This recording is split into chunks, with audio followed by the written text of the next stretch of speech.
Hi guys, this is Ashley back with another podcast episode. We got a lot to discuss. Before we get into the video, like, comment, and subscribe to the channel. Make sure you turn on post notifications. Criminal B threatens to expose Nicki Minaj and her hubby, and she also owes Titanic some shmoney. So, she replied to a Nicki Minaj fan, and the fan said, Criminal B's father is a convicted R-word and a blank. I'm sure you can put 2 to 2 together. And Criminal B replied and said, first it was the video lying on Off the Cheat. Now it's lies on my daddy. I'm pretty sure you know offenders have to take pictures every year. Keep it cute on family, especially offenders and blanks and blanks, because everybody's going to want to cry when I talk about the real coochie snatchers. So fans are saying that she's talking about Kenny and Nicki Minaj because, as we know, it's public information, Kenny got a record. Now, like I said before, a diss record will be coming, okay? I heard Criminal B and Off the Cheat. They're not happy with what Kenneth Petty's friend said on live, talking about how he was gonna knock Criminal B's veneers out her mouth. And knock her veneers out her mouth. Stupid. Bull mouth. Niggas ain't playing, man. Niggas is fucking clowns, homie. Super fucking clowns. So, allegedly Off the Cheat and Criminal B, they will be clapping back at Nicki Minaj for this. Not only that, though, Criminal B might owe Titanic Records some shmoney. Now, unfortunately, Bimbos is not going top 10 on the Payola Hot 100. And Titanic Records has invested a lot of money into this release, okay? But Cardi B revealed that, she spent $2 million on the music video, which is around the same amount she spent on WAP, okay? She admitted that. She also had radio play, which is paid for. That probably was a 6-figure check, around to $200,000 to $500,000, depending on how many airplays she's getting. She's getting millions of airplays. So that caused playlisting. She was doing all these interviews. So Titanic Records is in the red when it comes to Bozo. Okay? Because it didn't go number 1. Their streams aren't the same as WAP. And they put roughly around the same money into Bimbos as they did into WAP. Okay? So she might be in the red when it comes to Titanic Records. And this is why I feel like her and Off the Cheat are using Nicki Minaj and Kenny, so that people can kind of tune into their music.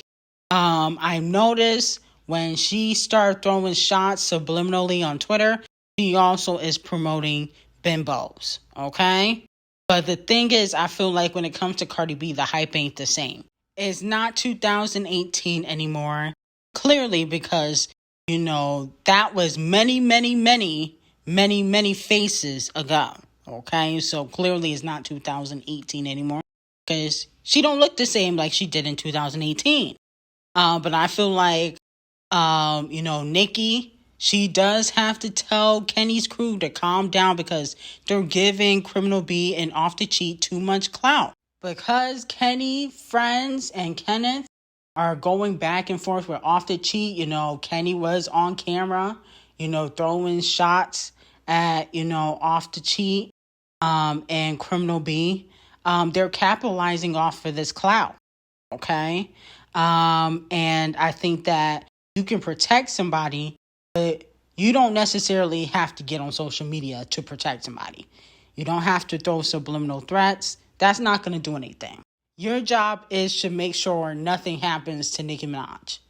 Throwing threats back and forth, that's not going to do anything. And it just puts a target on your back because now if anything happens to either parties, like I said before, everybody's going to get questioned and nobody's going to get away with the crime. But once again, Criminal B and Off the Cheat are trying to use Nicki Minaj to capitalize off of the situation. And do I feel bad for the guy saying that he will knock the veneers out of Criminal B's mouth? No, not really, because I remember when Cardi B has sent two men to throw bottles at Off the Cheat's mistresses, okay, instead of leaving him. And I also remember Off the Cheat being in Ra Ali's DMs, threatening her, okay? Now, he said, "You better be safe, ho. I'ma catch your ass." And then she said, "You see me at the VMAs." Now, this was back in 2022. And you ain't do nothing, coochie. He said, "No reason to. I mind my business. Leave me alone, bruh. I'm a man. Do lady business." And she said, "Suck a D." And he said, "Okay, tough guy." So he has, tried to intimidate and threaten women. So I don't really feel bad for Cardi B in that sense, but I just don't think it's a smart decision on Kenny's part because of his record, or on Kenny's crew part because now it just brings negative attention to Nicki Minaj. And again, we're not talking about the music. We should be focusing on the music and the snippet, and that's not the focus. Criminal B needs all the clout she can get. She's flopping, so is Off the Cheat. So, of course, they're going to use Nicki Minaj and Kenneth Petty and try to capitalize off the situation. The same thing she did when she threw that shoe at Nicki Minaj in 2018. After she threw that shoe at Nicki Minaj, Aaron Partisan dropped a song. Okay, it flopped. Nobody cared about it. But again, trying to capitalize off the situation. Now, moving on from that, did Champagne Thickums get paid off by Doja Cat's label, RCA the Colorist? Because he decided to push back his album to October 6th. He said it's not ready. And I think that the only reason why he would push it back is if he got a major collaboration coming other than SZA. He just dropped the SZA ones going #1.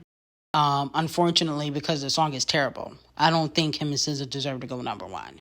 And I'm really not hating. Like, the song is really mediocre.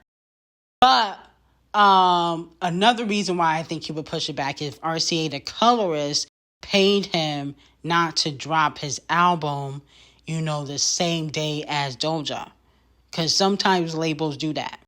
They will pay another label to not drop the same day because they want their artist to really shine. And if Champagne Thickums drop the same day as Doja, even though the music might be trash, he would definitely outshine her. The payola that Champagne Thickums gets is like enormous, okay? And people wondering, why does Champagne Thickums get a push and not Nicki? Well, what did I tell you? What connection do him and Doja have? They both got the same connection. I won't say it here, but they both got something in common. And it's a connection that they have within the industry, okay, that Nicki doesn't have. And then also, Champagne Thickums, he has better relationships with like the DJs and certain executives in the industry that unfortunately Nicki doesn't have. So unfortunately, people are willing to pull strings for him, even though I don't think it's well deserved. I feel like Champagne Thickums has musically been on the decline. Unfortunately, he has a lot of pull and power. Now, Criminal B continues to be delusional, and she compares herself to Queen B in this new Billboard article she did, promoting bozos. And she talks about addressing the haters, and how she takes notes from Queen B. Okay, because Queen B don't address everything. Queen B rarely addresses anything at all, to be quite honest. And she said, surprisingly, I've held myself back a lot from a lot of things. You see how Queen B addresses her things. She does not address them all. I feel like every artist should do what works for them and what's good for their mental health, because I feel like if addressing things to Queen B's affects her mental health, then don't do it, okay? So she said that she holds back a lot, which is false. Cardi B addresses everything. I don't know why she's trying to act like she only addresses important issues. She addressed anything. Stan Twitter stuff, narratives about her and Off the Cheat, which she puts in the media. Okay. Her and Off the Cheat, every other month they got a cheating scandal. And then on top of that, she always addressed Nicki Minaj. If she don't like a female rapper, she shades them. Okay. She was a little bit shady to JT last year, called her a lapdog. Because JT did not congratulate her when she went top 10 with Glow Stick and sucked the life out of Glow Stick's career with Yesterday too, okay?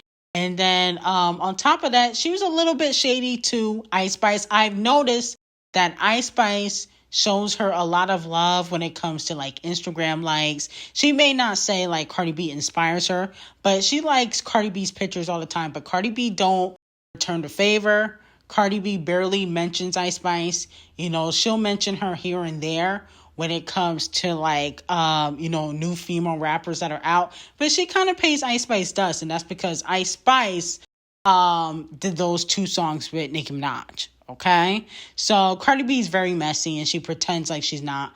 But she is very calculated and she addresses everything. Now, we definitely got to talk about Tinashe and Chris Breezy the Colorist beef.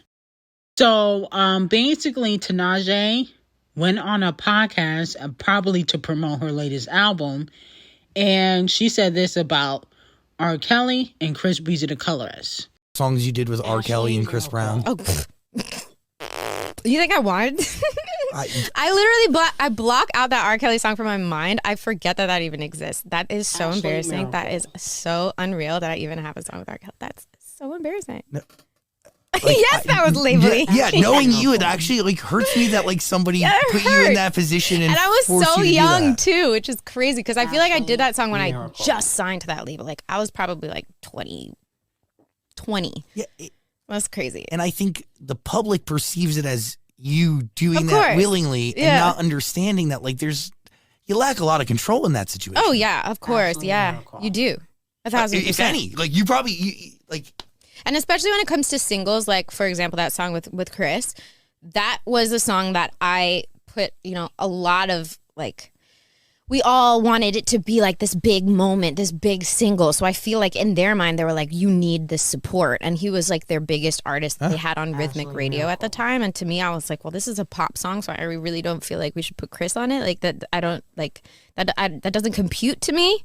But I don't know. Your computation was 100% correct. I don't know.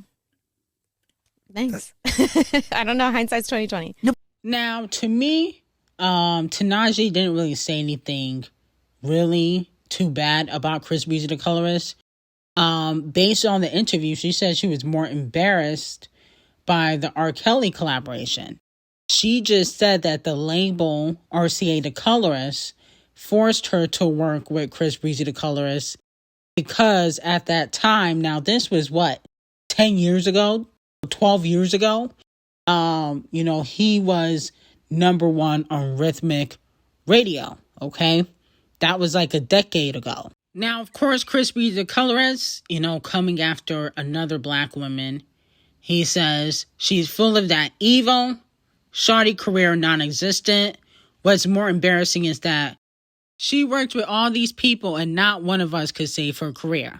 And then he was asking fans to name 5 Tinashe songs. Now, I could because I'm a heavy Tinashe fan, okay? Her recent single, Needs, I like that song. Bet on It, I like that song. I like that single, Sacrifices. That wasn't really pushed by the label, but that's one of my favorite songs. She got a song called Soul Glitch. I really like that song too. And then she got a song with Jeremiah called X. I like that song. So Tinashe, to me, she is very talented. And she's a diverse artist.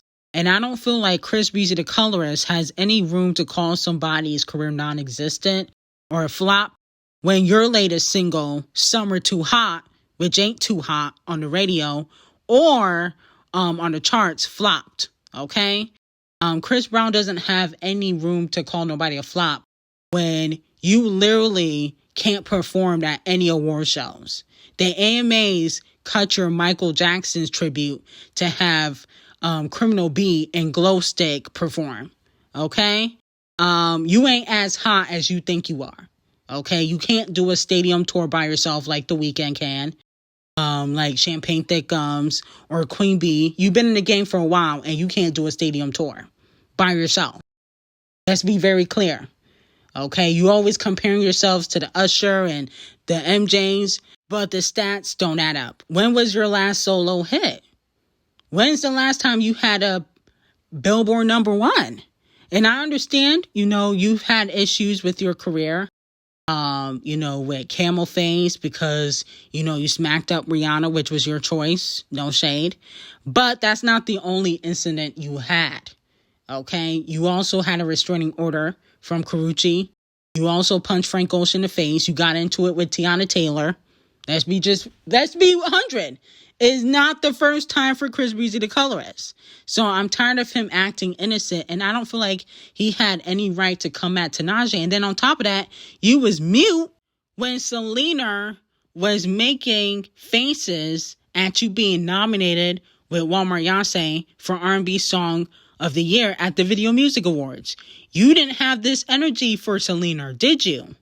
Okay? Now, people said, he posted, people love his music after, he got wind of the Selena shade. But he wasn't coming hard at Selena like he is with Tinashe. And I believe it's because Tinashe is black and she's independent and she's not getting a push from the label. So he's trying to bully her. Okay, because what she said wasn't that serious for you to react that way. You just like to bully black women. And your career ain't too hot. Okay? The Weeknd, Bruno, Champagne Thick Gums, everybody has surpassed you when it comes to stats, and they came out after you. The Weeknd came out after you and surpassed you. Have several seats. And I'm not saying Chris Breezy the colorist ain't talented. He is talented. Very talented. But he don't make noise musically like he used to. This ain't 2009. So I don't think he has a right to call nobody a flop when you don't be putting out hits consistently. And also Tinashe's independent now. So even though she wasn't getting a push with a label, she's not going to get one now because she's not signed to a label. So you can't really talk. You have backing from a label and you still flopping. So shut the fuck up. Now, Tiana Taylor announced her separation with Iman, the basketball player, ex-basketball player. They were together for 7 years. I got some tea on Tiana and Iman on my Patreon. Link will be in the description. I posted the tea actually last week. But Tiana said, "Not too much on my bestie. In all fairness, Iman and I are separated and have been for a while. To be 1,000% clear, infidelity ain't one of the reasons for our departure.